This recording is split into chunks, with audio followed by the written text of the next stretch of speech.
자, 이제 새해가 벌써 한 달이 지났네요. 오늘 1월 31일 또 마지막 날에 또 주일이 되어서 오늘 예배드리러 오셨는데, 혹시 한 달이나 지났는데도 아직도 우리 옛날에 과거에 묶여서 진정한 자유를 누리지 못하고 또 행복하지 못한 성도 있다면, 오늘 이 예배, 특히 오늘 이 설교 들으시고 여러분 안에 하나님의 놀라운 넘치는 은혜가 임하시기를 주의 이름으로 축원합니다.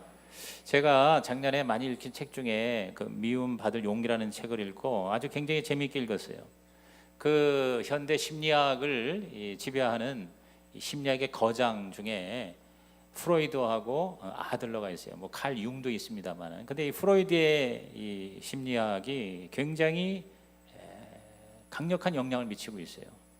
근데 이 아들러는 이 프로이드의 원인론을 거부하고 목적론으로 우리 모든 사람이 당장 자유롭게 행복하게 살 수 있다, 이렇게 주장해요. 그 원인론이라는 게 뭐냐면, 과거의 어떤 사건, 또 어떤 그 문제나 사람이나 또는 경험이 오늘 나를 이렇게 힘들게 한다. 이른바 그 트라우마라는 말 많이 듣잖아요. 트라우마. 마치 이것이 진리인 양. 그래서 그 트라우마가 나를 불행하게 하고 비참하게 하고 실패하게 하고 우울증 걸리게 하고, 이렇게 그 원인론으로 일종의 운명론이 되는 거예요. 근데 아들은 그렇지 않다. 얼마든지 분명한 새로운 목적을 우리가 새롭게 취하여 그 목적을 이루기 위해서 최선을 다하면 당장이라도 행복하게 살 수 있고 미래를 얼마든지 좋은 미래를 창조할 수 있다, 이렇게 주장합니다. 또 너무 다른 사람들의 눈치를 보면서 그 사람들 만족시키려고 또는 그 사람으로부터 자꾸 인정을 받으려고 이러다가 시달리는 인생, 당장 자유롭게 될 수 있다. 그래서 다른 사람에게 내가 미움받을 그 용기를 가지면 얼마든지 행복하게 살 수 있다, 뭐 이렇게 주장하는 거예요. 뭐 그게 다 성경적인 건 아니지만 굉장히 성경적인 그런 적용할 만한 내용들이 많이 있어서, 저는 그 미움 받을 용기라는 타이틀을 저는 빼버리고 은혜 받을 용기, 시작, 은혜 받을 용기, 이렇게 한번 설교를 준비를 했어요. 오늘 저와 여러분이 내가 실력이 없어서, 내가 문제가 있어서가 아니라 용기가 없어서 우리는 하나님의 은혜 가운데 더 깊이 들어가지 못한다고 깨닫으면 좋겠어요. 그럼 어떤 용기냐? 첫째가 과거의 상처를 거부하는 용기입니다. 한번 따라합시다. 과거의 상처를 거부하는 용기다. 여러분, 트라우마 이런 거 없다는 거예요. 특히 우리 크리스찬은 과거에 어떠한 삶을 살았든지 간에 예수 믿고 그리스도 안에 있으면 우리는 뭐예요? 전혀 새로운 피조물이 될 수 있다. 오늘 우리 본문 말씀 다시 한번 큰 소리로 시작. 그런즉 누구든지 그리스도 안에 있으면 새로운 피조물이라. 이전 것은 지나갔으니 보라 새 것이 되었도다. 이전 것은 지나갔으니 시작. 이전 것은 지나갔다. The old has gone. The old has gone. 옛 것은 다 지났다. 없다 이 말이에요. 지났다는 말은 뭐예요? 없다 이 말이에요. 트라우마 없다. 존재하지 않는다. 너무나도 많은 사람이 과거에 어떠한 사건이 트라우마가 돼서 오늘의 나를 힘들게 비참하게 불행하게 이렇게 무너지게 만들고 있다. 이건 사실이 아니다. 이건 진리가 아니라는 거예요. 일찍이 소크라테스는 그런 말을 했어요. 그 무엇도 결코 내 허락 없이는 나를 불행하게 할 수 없다 그랬습니다. 다시 말해서 뭡니까? 불행을 내가 거부하면 나는 불행하지 않는다. 행복을 선택하면 나는 행복할 수 있다. 아멘입니까? 그러므로 우리는 과거의 어떠한 사건, 누구 때문에라는 거, 그 사람 때문에, 그 사건 때문에, 그 상처 때문에, 어렸을 때 내가 당한 어떤 어려움 때문에 내가 이 모양 이 꼴이 됐다, 우리 이런 소리 하지 말라. 그것도 일종의 믿음이에요. 부정적인 믿음이에요. 오늘 저와 여러분 그런 부정적인 믿음을 십자가에 못 박고 창조적인 믿음, 긍정적인 믿음, 나를 살리고 남도 살리는 그런 하나님의 은혜를 받아들이는 믿음의 용기가 있기를 주님의 이름으로 부탁을 드립니다. 우리 마태복음 9장 29절 다 같이 읽습니다. 시작. 이에 예수께서 그들의 눈을 만지시며 이르시되 너희 믿음대로 되라 그랬어요. 내 믿음대로 될지어다. 아멘. 그렇습니다. 과거의 사건이 중요한 게 아니에요. 그 사건에 내가 어떻게 대하느냐, 그 사건을 어떻게 내가 해석하느냐, 그 사건에 어떤 의미를 내가 부여하느냐에 따라서 그 사건이 나에게 어려움이 될 수도 있고 장애가 될 수도 있고, 아니면 오히려 나를 더 새로운 삶으로 인도하는 결정적인 터닝 포인트가 될 수가 있다는 거죠. 그래서 저는 사실 오래전부터 태도가 사실보다 중요하다. 시작. 태도가 사실보다 중요하다. 그렇게 제가 외쳤는데 알고 보니까 이게 칼 매닝거라는 사람이 이 말을 했대요. 나는 이 사람 말 듣고 한 게 아니거든요. 여러분 보세요. 문제라는 사건이라는 그 사실이 있어요. 그런데 그 똑같은 사실에 대해서 전혀 다른 반응을 하는 사람들이 얼마든지 있을 수 있어요. 자, 가나안을 가서 정탐을 시켰더니 가나안에 어마어마한 육척 장신 거구들, 그들에 비하면 우리는 메뚜기 같아. 어마어마한 저 가나안의 거인들 앞에 우리가 어떻게 저들을 정복하냐. 아유, 이건 말도 안 된다 라고 10명이 부정적인 태도를 가졌습니다. 자, 똑같은 사실입니다. 그런데 그 중에 두 사람 누구죠? 여호수아와 칼렙은 똑같은 사실을 봤어요. 그게 사실이다. 저들이 우리보다 크다, 저들이 우리보다 강하다. 그건 사실이에요. 그러나 하나님이 우리에게 주신 땅이다. 할렐루야. 하나님이 우리와 함께 하시면 저들은 아무것도 아니다. 할렐루야. 태도가 달랐어요. 그래서 태도가 사실보다 중요하다는 거죠. 여호수아와 칼렙은 용기를 가졌어요. 용기. 하나님의 약속을, 하나님의 은혜를 받아들이는 믿음의 태도가 용기예요. 그거를 가졌어요. 그랬을 때 내 믿음대로 될지어다. 그래서 여호수아와 칼렙은 가나안 땅을 정복하는 특권을 누리게 된 것이죠. 그렇습니다. 어떤 외판원 세일즈맨이 너무 소심한 거야. 그래서 물건을 들고 가서 사람들한테 얘기할 때 이거를 못 팔면 어떡하나, 거절당하면 어떡하나, 이 두려움 때문에 도대체가 판매 실적이 오르질 않는 거예요. 그런데 그 외판원이요, 성수기의 주일 3부 예배에 참석했어요. 그래서 설교를 듣고 은혜를 받고, 이야, 이 믿음의 태도가 중요하다. 두려움의 태도를 버리고 믿음의 그런 용기를 가지고 나아가자 하면서 성경을 뒤져서 믿음의 용기를 주는 말씀을 카드에다 적었어요. 말씀 카드를 적어가지고 그거를 계속 가지고 다니면서 묵상을 했어요. 여러분, 묵상이라는 건 뭐냐면 그냥 이렇게 소리 안 내고 마음속으로 읽는 게 아니에요. 읊조린다는 말이에요. 우리말로 묵상은 읊조리는 거예요. 읊조리는 게 뭐냐면 중얼거리는 거예요. 계속 중얼중얼 말씀을 계속 입으로 시인하고 다짐하고 중얼거리는 게 묵상이에요. 오늘 여러분이 하나님의 말씀을 묵상하는 자, 복 있는 자가 되기를 주님의 이름으로 축복합니다. 그래서 이 사람이 말씀 카드를 붙들고, 예를 들어서 믿음이 기도 10만 원만 있어도 산이 옮길 것이다. 그 다음에 할 수 있거든요. 무슨 말이냐, 믿는 자에게 능치 못함이 없다. 또 빌립보서 4장 10절에 내게 능력 주신 내가 모든 것을 할 수 있다. 여러분, 성경에 우리가 하나님 안에서 하나님과 함께 할 수 있다는 말씀이 얼마나 많은지 몰라요. 그 중에 몇 구절을 가지고 말씀 카드로 계속 암송하고 묵상하면서 세일즈를 했더니요, 놀라운 변화가 일어난 거예요. 판매 실적이 올라가고 여러분 세일즈에 성공했다고 하는 얘기입니다. 오늘 저와 여러분이 과거에 어떤 것 때문에 내가 이렇게 됐다, 이것은 진리가 아닙니다. 진리가 우리를 자유케 합니다. 여러분 자유함을 얻으시기를 주의 이름으로 축원합니다. 여러분, 공이 3개가 있는데 유리공이 딱 던지면 깨져버려요. 플라스틱 공은 던졌더니 찌그러져요. 고무공은 어떻게 해요? 고무공은 던지면 깨지기는커녕 찌그러지기는커녕 탄력을 받아서 튀어올라. 저는 이 3가지 공에 대해서 심리학으로 설명한 것을 굉장히 재미있게 들었어요. 유리공은 뭐냐면 외상 후 스트레스 장애라. 여러분, 외상 후 스트레스 장애라는 약간 좀 어렵기도 하고 알듯말듯한 말을 많이 들어보죠, 그렇죠? 외상 후 스트레스 장애다. 그래서 어떤 큰 어려운 일을 당했어, 경험했어.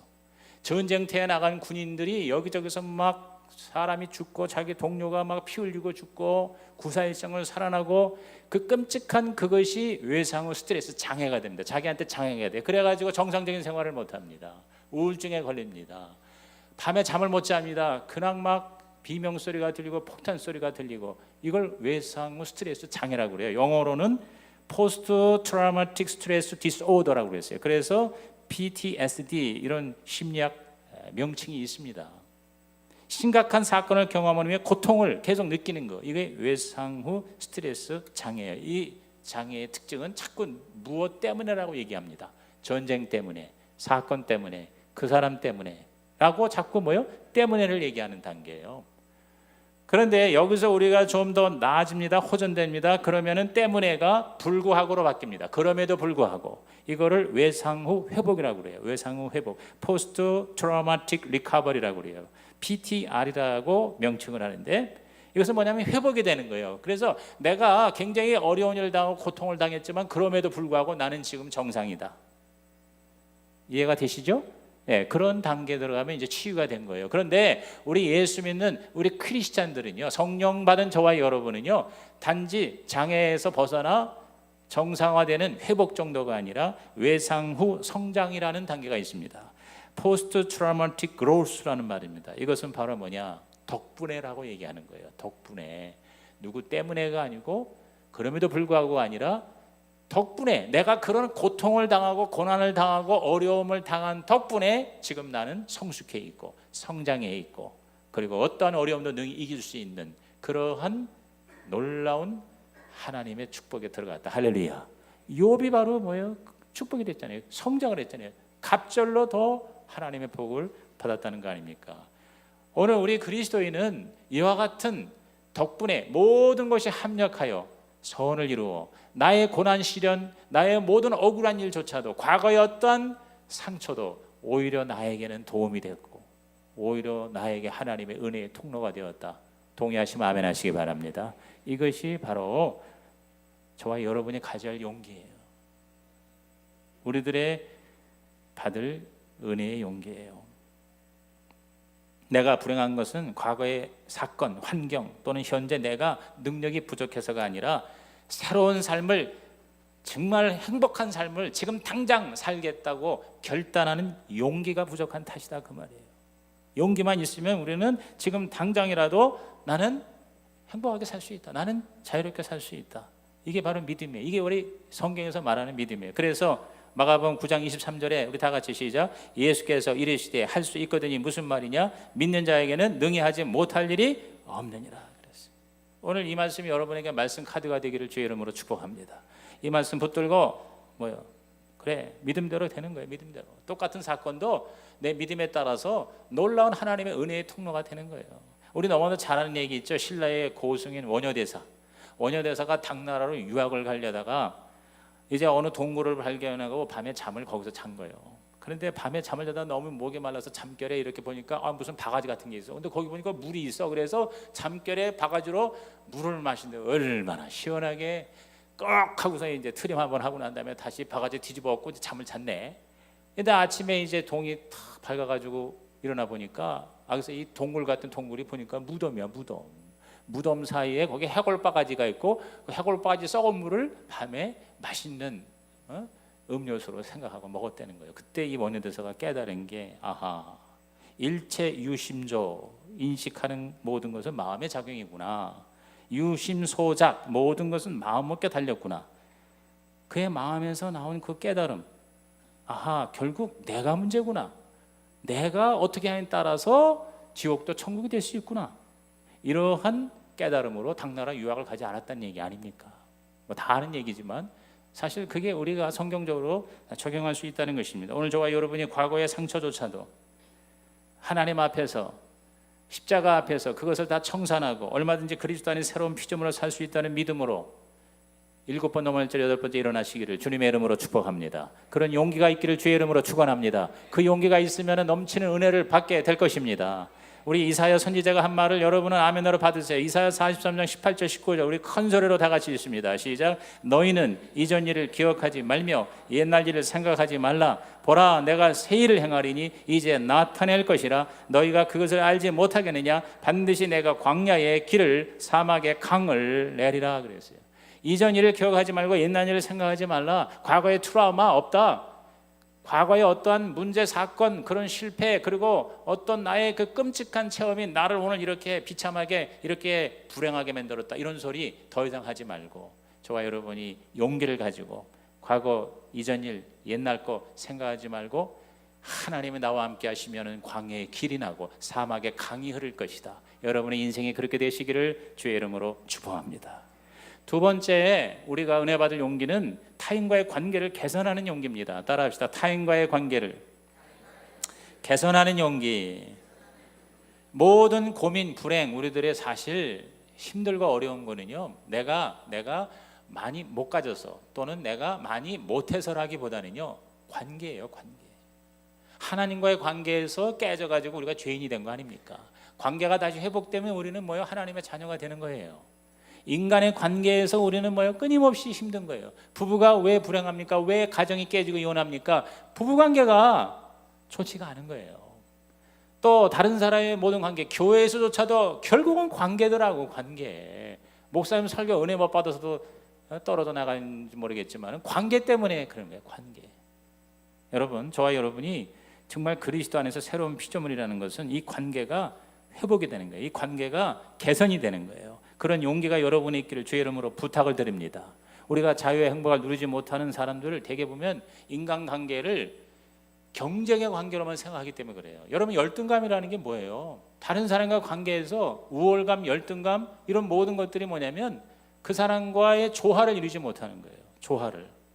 그리고 자꾸 남에게 그 인정을 받으려는 거, 이 인정 욕구가 너무 지나친 거예요. 이게 어느 정도 인정 욕구가 필요해요. 우리에게 활력이 돼요. 그런데 너무 그걸로만 생각하는 건 어떤 면에서는 지나치게 자기중심적인 거예요. 왜? 내가 남한테 꼭 인정을 받아야만 내가 움직이고 내가 행복하고 내가 살만하다 하는 것은 바로 이 관계에서 자기 자신의 어떤 중심이 지나치게 남을 힘들게 하고 또 자기를 힘들게 하는 거거든요.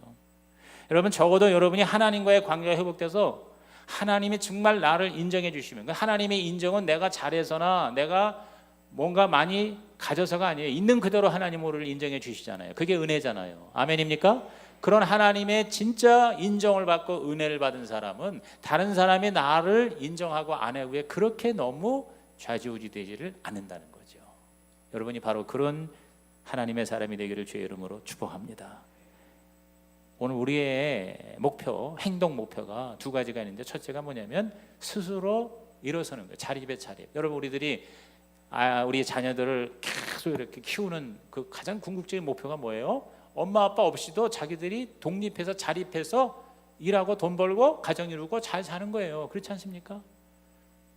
다시 말해서 우리가 디펜던스, 남에게 늘 의존하는 어린아이가 인디펜던스, 이제 독립하는 거예요. 자립하는 거예요. 그러면 우리는 행복한 거예요.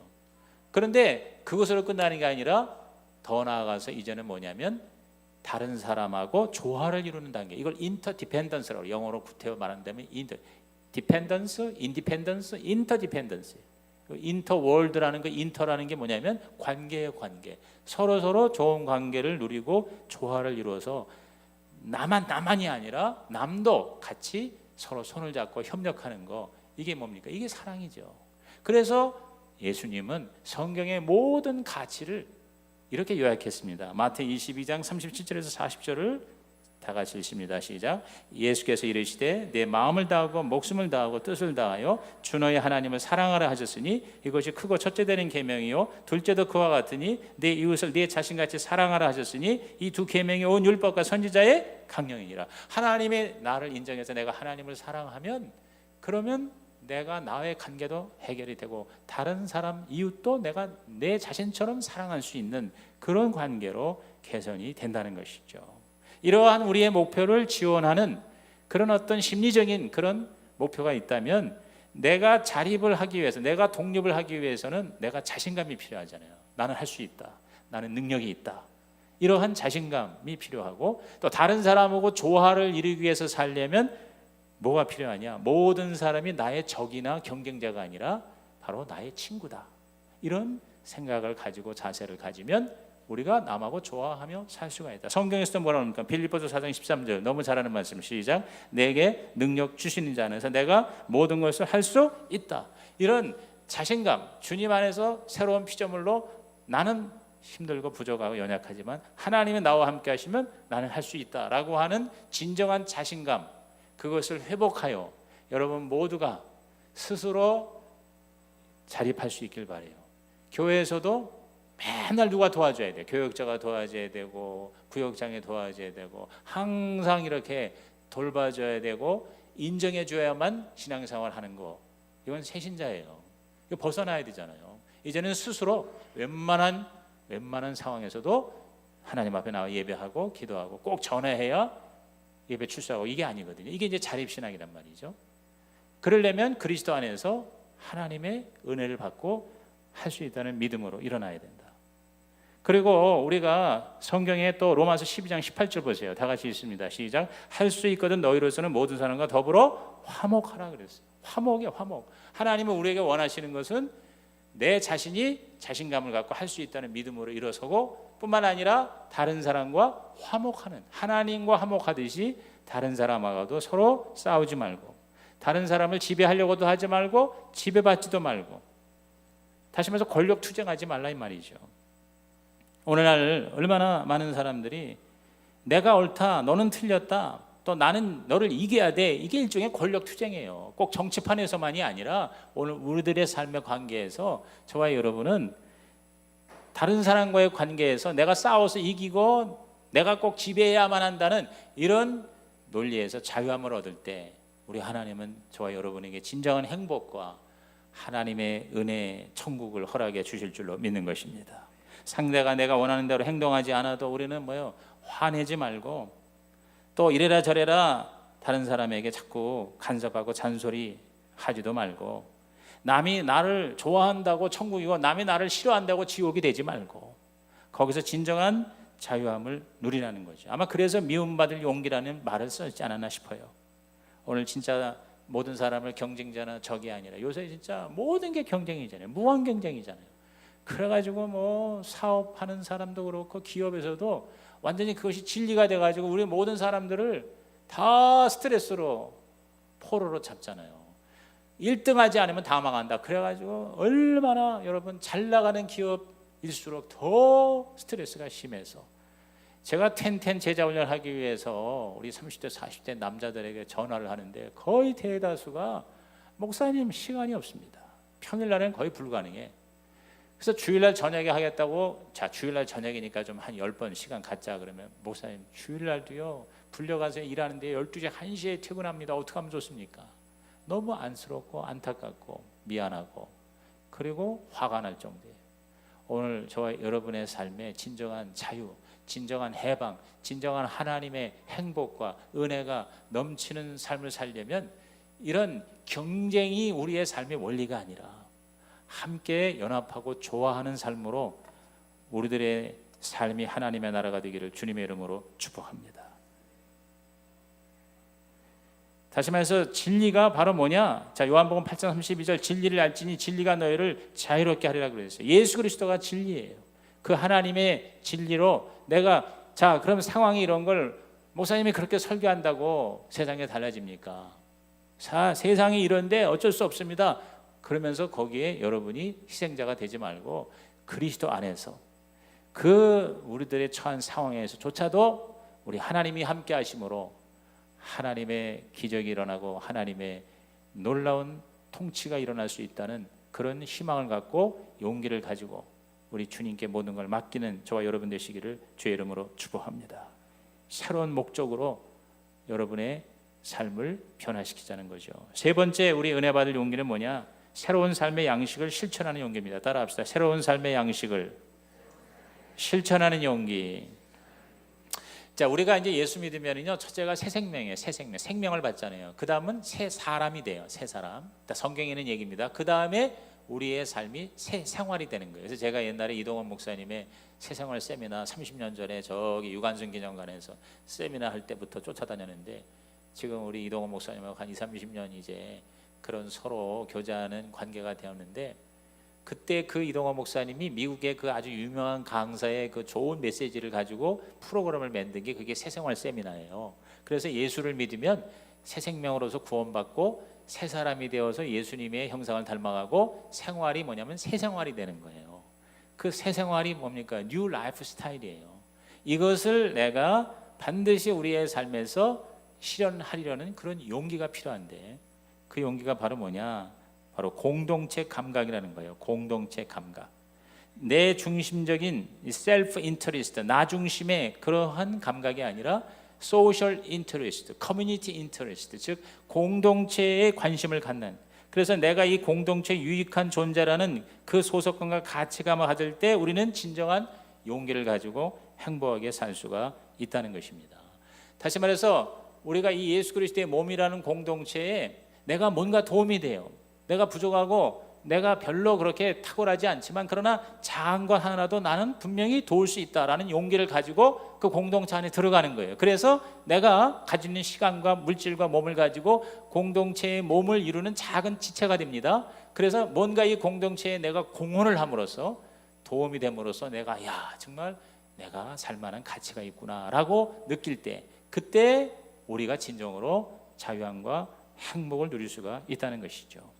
그러니까 먼저는 자기를 수용하고 그 다음에 다른 사람을 신뢰하고 친구로 삼고, 그리고 이제 공동체에 내가 공헌을 하는 거예요. 다른 사람들을 위해서 내가 뭔가 도움이 되는 인생이 될 때, 이것이 합해질 때 진정한 공동체 감각을 얻게 됩니다. 이렇게 심리학에서는 공동체 감각이라 하지만 성경에서는 이미 여러 군데서 말씀하고 있어요. 자, 히브리서 10장 24절에서 25절, 이제 이미 우리 암송 구절이 되는데 다 같이 시작. 서로 돌아보아 사랑과 선행을 격려하며 모이기를 피하는 어떤 사람들의 습관과 같이 하지 말고 오직 권하여 그날이 가까운 볼수록 더욱 그리하자 그랬어요. 자, 서로 돌아보는 거예요. 나만 생각하는 게 아니라 내가 꼭 인정을 받아야만이 아니라 다른 사람도 내가 인정해 줘야 되겠다 그러면서 사랑과 선행을 격려해주고, 그리고 습관과 같이 하지 마요. 자, 모이기를 피하는 습관과 같이 하지 말라. 부정의 부정은 강한 긍정이거든요. 뒤집어 말하면 열심히 모여서 공동체가 되는 습관이 뭡니까? 생활 양식이에요. 라이프 스타일이에요. 그런 습관을 우리가 생활에 실천해서 주님 다시 오실 때까지 더 열심히 공동체에 공헌하는 우리 그리스도인이 되보자, 그 말씀이거든요. 그러면 우리는 뭐예요? 과거의 트라우마에 의해서 또 다른 사람의 무한 경쟁에 의해서 맨날 스트레스 받는, 자유가 없는, 행복하지 못한 그런 인생을 이제는 청산할 수가 있다. 동의하시면 아멘 하시기 바랍니다. 이 모든 거를 이대매 하자, 그래 필요해, 좋은 얘기야, 해야지가 아니라 지금 당장 할 수 있다는 거예요. 지금 당장, here and now, 여기서 지금. 자, 고린도후서 6장 2절을 한번 읽어볼까요? 이르시되 내가 은혜 베풀 때에 너에게 듣고 구원의 날에 너를 두었다 하셨으니 보라 지금은 은혜 받을 만한 때요, 보라 지금은 구원의 날이라. 따라합시다. 지금 당장 우리는 은혜 받을 수 있어요. 지금 당장 우리는 구원 받을 수 있어요. 지금 당장 저와 여러분은 자유할 수 있어요. 믿으시면 아멘 하시기 바랍니다. 그렇습니다. 오늘 저와 여러분이요, 얼마든지 지금 당장 할 수 있는 겁니다. 행복은 공헌감인 것입니다. 내가 뭔가 공헌을 하는 존재가 될 때 내가 행복할 수 있어요. 다른 사람을 내가 도와주고 행복하게 할 때 내가 가장 행복할 수가 있는 것이거든요. 인생의 최대의 거짓말은 지금 여기를 살지 않는 것이다 라는 말이 있어요. 지금 여기. 자, 우리가 이대매 천국 간다? 물론 우리는 천국에 있음을 믿어요. 그러나 예수 믿고 죽어야 천국 가는 그런 종교라면 그렇게 사람들에게 매력이 있을 수 없을 겁니다.